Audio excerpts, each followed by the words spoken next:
Hi guys! Okay, so the Arab unrest that started with the Tunisian Revolution reached Syria in mid-March of 2011. They were protesting the torture of students that had put up anti-government graffiti. Because of the protests, President Bashar al-Assad sent tanks into cities in Syria and opened fire on the demonstrators in April of 2011. The violence continued on through the summer and fall of 2011, and because of this, many soldiers defected as the violence continued. The violence has escalated so much that it is now considered to be a Syrian civil war. In response to the violence, on February 16, 2012, the UN General Assembly voted to approve a resolution condemning the violence in Syria. The resolution called for President Assad to relinquish his powers to a vice president.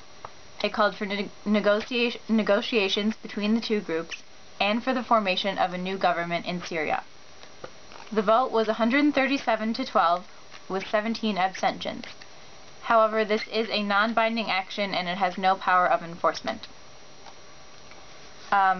It was in response to the violence in Syria, where it is estimated that 5,400 Syrians were killed, 25,000 refugees are in other countries, and over 70,000 Syrians were internally displaced.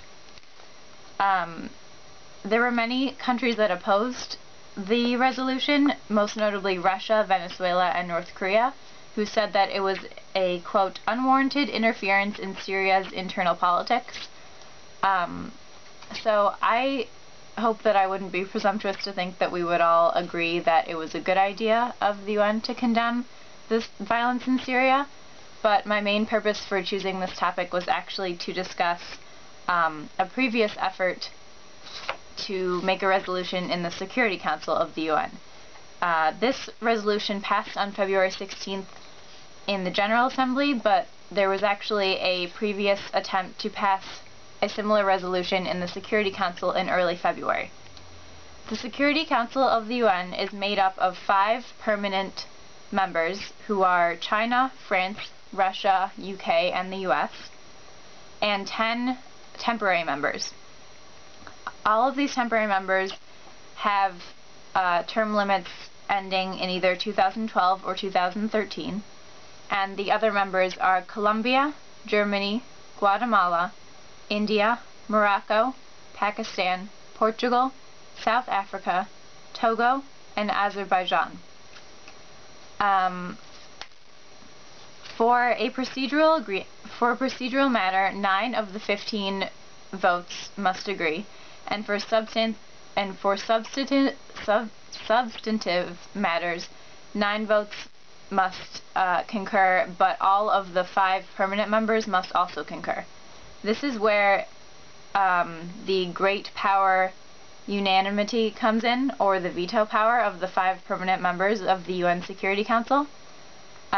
Basically, these members have veto power over resolutions that come in, and this is basically what China and Russia did to this resolution to condemn the violence in Syria. They vetoed the plan to prevent the violence in early February.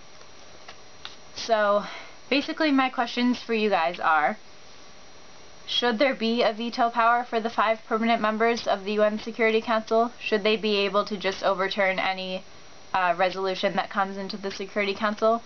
Or should they not have that power at all? And furthermore, should there even be permanent members of the Security Council, or should they all be on a temporary basis, rotating in and out based on different qualifications? And if so, what would those qualifications be? What would a country need to do to be able to ensure that they could be in the Security Council? How long should they be in for? And, yep. So, thanks.